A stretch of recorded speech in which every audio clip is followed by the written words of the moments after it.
नमस्कार। देश की बात में हाजिर हैं। कोलकाता में डॉक्टर की निर्मम हत्या के मामले में गंभीर सवाल बढ़ते जा रहे हैं। डॉक्टर के मां पिता ने आज कोर्ट के सामने कहा है कि उन्हें आशंका है कि मामला गैंग रेप का हो सकता है। फोरेंसिक रिपोर्ट के बाद जो जानकारियां सामने आ रही हैं उनके आधार पर मां पिता ने कहा है कि उन्हें पहले ही शक था कि इतनी चोटें और बर्बरता एक से ज्यादा लोग शामिल हो सकते हैं। सवाल उठ रहे हैं कि पहले आत्महत्या की बात क्यों कही गई और क्या सबूत मिटाने की भी कोशिशें हुई हैं। तो आज ये मामला कोर्ट की निगरानी में सीबीआई को सौंप दिया गया है। आरोपी संजय रॉय को सीबीआई के हवाले कर दिया गया है और ज्यादा जानकारी इस पर दे रहे हैं हमारे सहयोगी सौरभ गुप्ता।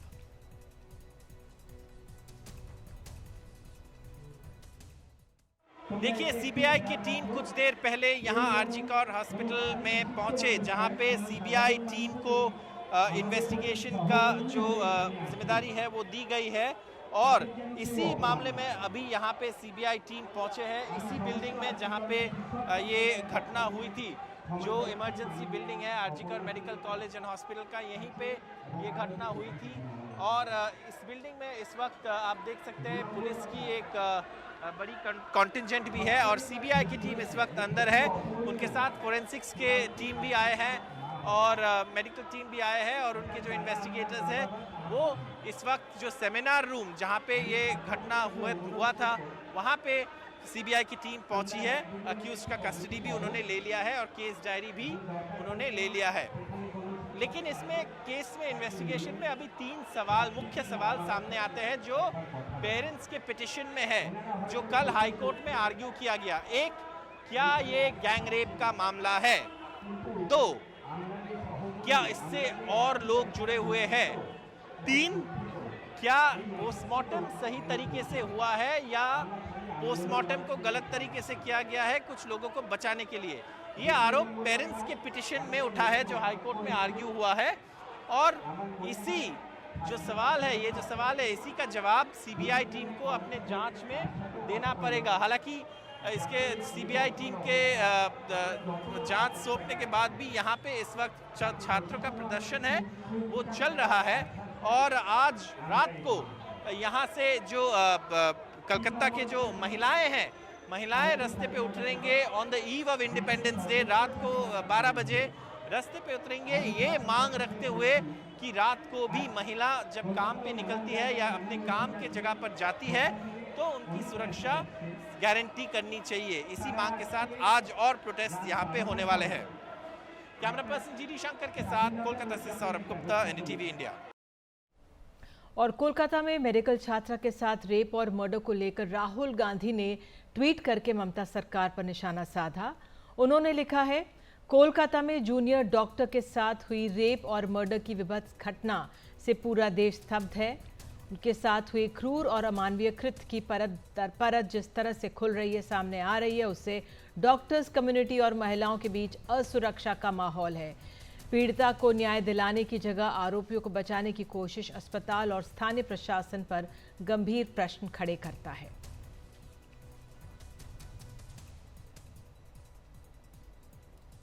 तो देश भर के जो तमाम डॉक्टर्स हैं वो सेंट्रल प्रोटेक्शन एक्ट की मांग कर रहे हैं। 2022 में कोशिश हुई थी, लोकसभा में बिल लाया गया था, डॉक्टर्स के प्रति हिंसा को गैर जमानती बनाने की बात कही गई थी, लेकिन अब तक क्या हुआ है, इस पर ज्यादा जानकारी दे रहे हैं हमारे सहयोगी रवीश रंजन शुक्ला।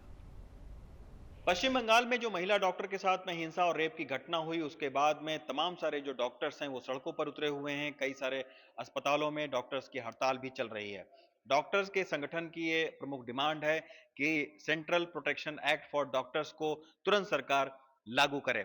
दरअसल 2019 में central protection act for doctors एक बिल लेकर सरकार आई थी। उसको लोकसभा में इंट्रोड्यूस किया गया था और उसकी कॉपियों को भी आगे के विचार विमर्श के लिए बांटा गया था। लेकिन उसके बाद में ये जो बिल है वो पास नहीं हो पाया था। अब डॉक्टर्स के संगठन का कहना है कि इस बिल को पास करने का जो लिखित आश्वासन है वो सरकार दे, तभी वो अपनी हड़ताल वापस लेंगे। इस बिल में है क्या? Central protection act for doctors ये कहता है कि मेडिकल प्रोफेशनल्स के साथ में अगर कहीं पर भी हिंसा होती है तो सबसे पहला इसमें प्रावधान है कि उस हिंसा की रिपोर्टिंग जरूरी है, यानी मामला दर्ज करना जरूरी है। और इसके तहत नॉन बेलेबल धाराओं के तहत हिंसा करने वाले शख्स के खिलाफ में मामला दर्ज होगा। इसके अलावा कड़ी जो आर्थिक जुर्माना है, वो भी इसके तहत हिंसा करने वाले शख्स पर लगाया जाएगा। इसके तहत जो हिंसा अगर होती है मेडिकल प्रोफेशनल्स के साथ में, तो उनकी मानसिक स्थिति कैसी है, उस पर भी जो है वो उनके ग्रीवांस को एड्रेस करना पड़ेगा सरकार को।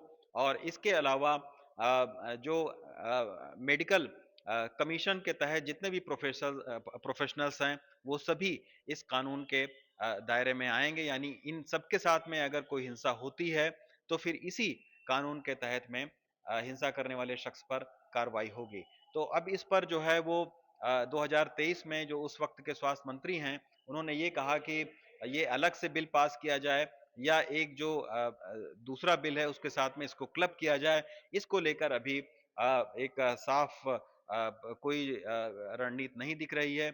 यही वजह है कि जो डॉक्टर्स के संगठन हैं, वो लगातार इस बात की डिमांड कर रहे हैं कि जिस तरीके से आए दिन उनके साथ में हिंसा होती रहती है, उसके लिए एक उनको अलग से जो कानून है, उसको सरकार बनाए, ताकि वो एक सुरक्षित माहौल में अस्पताल में अपनी सेवाएं प्रदान कर सकें।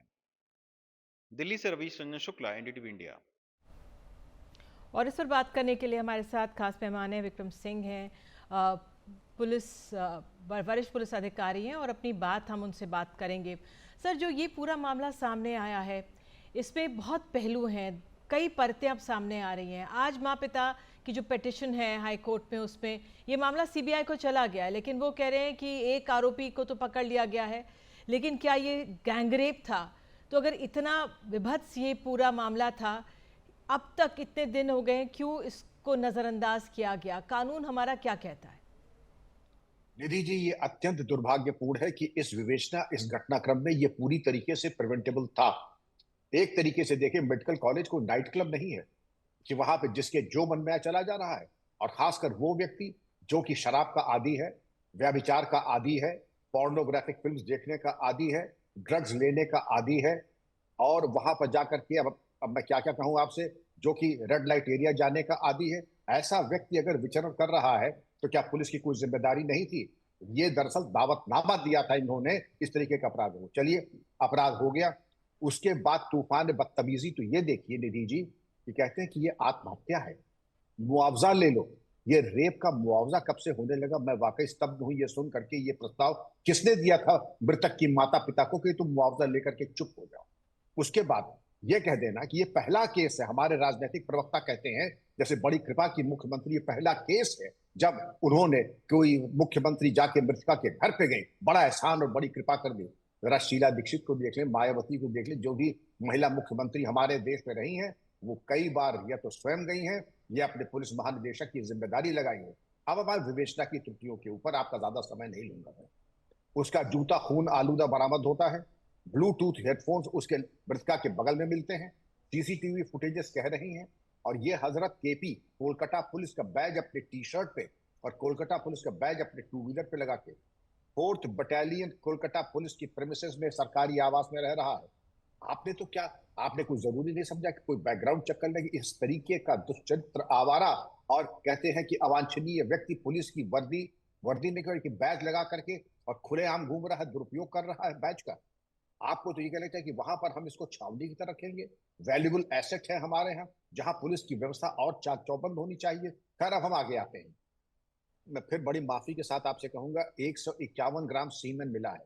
इससे आपकी बात की पुष्टि होती है कि ये गैंग रेप है एक व्यक्ति के लिए। ये संभावना बहुत ही कम है, गैंग रेप की संभावना बहुत ज्यादा है। इसके ऊपर आपने क्यों नहीं प्रकाश डाला? शुरुआती दौर में आपने पॉलीग्राफ टेस्ट क्यों नहीं कराया? नार्को एनालिसिस क्यों नहीं कराई? 10 लाख की इनाम की घोषणा क्यों नहीं की कि कोई मुफीद जानकारी हो जो देगा, नाम गोपनीय रख करके उसको दिया जाएगा? और आपने और भी किया, आपने आज वहां तोड़फोड़ कर दी मेडिकल कॉलेज में। क्यों कर दी? क्राइम सीन तो प्रिजर्व किया जाता है या कि उसको सत्यानाश किया जाता है? मैं चाहूंगा कि इसमें एक अलग से केस रजिस्टर किया जाए। जिन लोगों ने तोड़फोड़ की है उनके विरुद्ध, क्योंकि उन्होंने सीन ऑफ क्राइम को कॉम्प्रोमाइज करने का ये कुंसित प्रयास किया। अभी तो आपने मुआवजा देने की कोशिश की थी, अभी तो आपने सुसाइड करने की कोशिश की, अब आपने इसको तोड़ने का भी प्रयास कर लिया। निहितार्थ बिल्कुल साफ है सीबीआई जांच कर रही है। मुझे पूरी उम्मीद है कि इसके ऊपर भी वांछित इन्वेस्टिगेशन जरूर होगा। नहीं, बिल्कुल विक्रम जी, इसमें ये भी समझना आपसे ज़रूरी है कि जो कानून है उसी पर लोग भरोसा कर सकते हैं। अब जो तमाम पोस्टमार्टम के बाद या तमाम जानकारियां जो वायरल हो रही हैं सोशल मीडिया से, उससे और परेशानियां बढ़ जाती हैं। लेकिन जब कानून के दर पर आते हैं, हम कोर्ट के दर पर आते हैं, यहाँ पर हम देखा जाता है कि राज्य सरकारों का है दायित्व कि डॉक्टर्स की सुरक्षा देश भर में करें।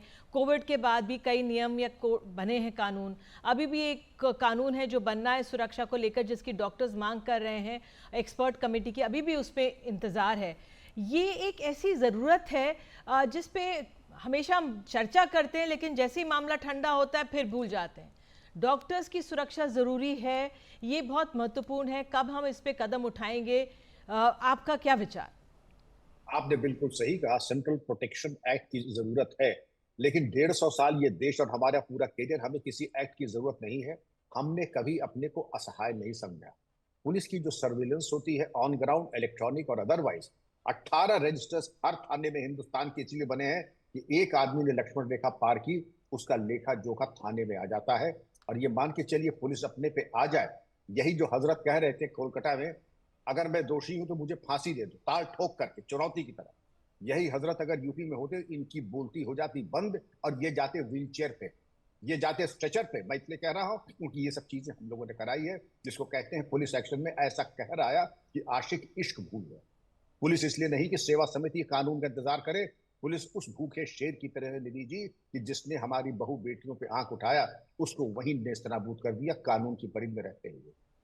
बिल्कुल, आप हमारे साथ जुड़े, धन्यवाद सर जुड़ने के लिए। और वाकई में इस मामले ने ऐसा झकझोर कर रखा है, एक बार फिर से इसको निर्भया 2 कहा जा रहा है कि इस पे तत्परता से कदम उठाए जाए। बहरहाल सीबीआई ने इस मामले को टेक ओवर कर दिया और जो माता पिता हैं, जिस तरह से उनकी परेशानियां हैं, उम्मीद करते हैं उस पर जल्द से जल्द कार्रवाई होगी। एक छोटा सा ब्रेक हम लोग ले रहे हैं, तुरंत लौटते हैं।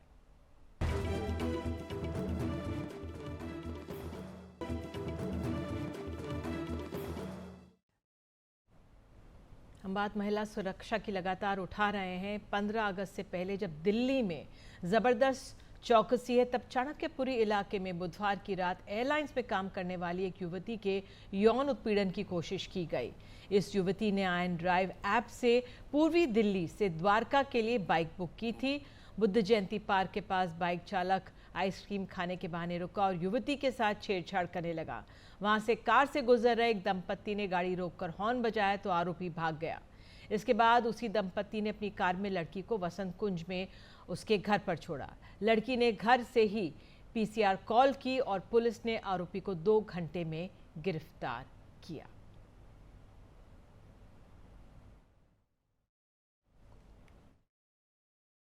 दे रहे हैं हमारे सहयोगी मुकेश सिंह सेंगर।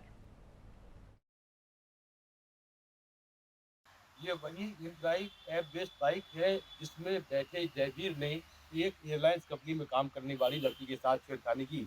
दरअसल बीते बुधवार को लड़की ने लक्ष्मी नगर से द्वारका के लिए कैब बुक की थी, लेकिन रास्ते में बारिश का बहाना बनाकर सड़क उनके पास आरोपी ने बाइक ले लिया था और उसके बाद लड़की के साथ छेड़खानी करने लगा।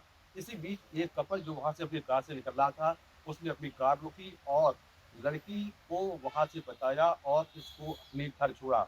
पुलिस ने उसको जानकारी मिली, इसके बाद पुलिस ने आरोपी ड्राइवर को गिरफ्तार कर लिया है। ड्राइवर जो है वो 29 साल का है, उसकी 2 बेटियां हैं और इसे गिरफ्तार कर लिया है। पुलिस को मुताबिक आरोपी से पूछताछ में जानकारी मिली कि वो केवल पार्टी पास है और उसका कोई भी पुलिस वेरिफिकेशन जो इनडायरेक्ट कंपनी है जिसकी ये बाइक थी, उसकी तरफ से कोई भी पुलिस वेरिफिकेशन नहीं कराया गया था। केवल जो कुछ डॉक्यूमेंट्स है वो लिए गए थे और इस तरह की जितनी भी ऐप बेस्ड बाइक है या ऐप बेस्ड रिक्शा है, उनके ड्राइवरों का जो है वो पुलिस वेरिफिकेशन जो कंपनियां हैं वो नहीं करवाती है।